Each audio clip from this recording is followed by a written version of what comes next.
कहने का भाव कि ब्राह्मण के ऊपर ही सारे धर्म का दायित्व है। भगवान शंकराचार्य ने अपने भाष्य में लिखा है कि ब्राह्मण से रक्षणेन धर्मो रक्षित स्यात्। जो भगवान शंकराचार्य कहते हैं ब्राह्मण की रक्षा होगी और ब्राह्मण के ब्राह्मणत्व की रक्षा होगी, तभी धर्म की रक्षा होगी, और कोई धर्म की रक्षा नहीं कर सकता।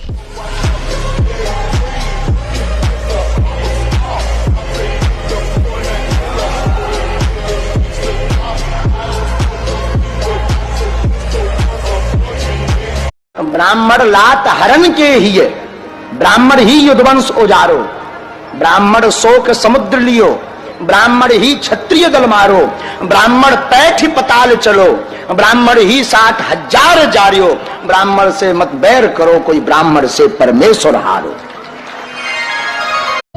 ब्राह्मणों के ब्राह्मणत्व की रक्षा के लिए भगवान का अवतार होता है। भगवान शंकराचार्य ने महाभारत के आधार पर घोषित किया, भौम ब्रह्म का अर्थ होता है ब्राह्मण।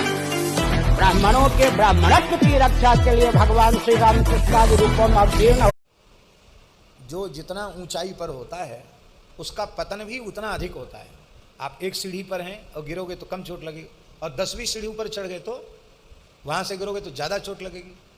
ब्राह्मण सर्वोच्च कक्षा में प्रतिष्ठित है, और जब ब्राह्मण का पतन होता है तो भयंकर पतन होता है ब्राह्मण का। अन्यथा मत मानना, भजन में लग जाए तो ब्राह्मण से श्रेष्ठ इस ब्रह्मांड में और कोई दूसरा नहीं है, और यदि कुसंग में पड़ जाए तो ब्राह्मण से अधिक निकृष्ट भी और कोई दूसरा, उससे अधिक निकृष्ट और कोई नहीं हो सकता। पतन की पराकाष्ठा पर वो पहुंच जाता है।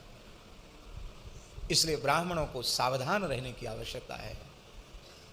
सभी को सावधान रहना चाहिए, पर ब्राह्मणों को विशेष, क्योंकि भगवान ने अत्यंत अनुग्रह करके उन्हें विप्रकुल में जन्म दिया है, पवित्र माता पिता से जन्म दिया है, उन्हें तो बहुत अधिक सावधान रहने की आवश्यकता है।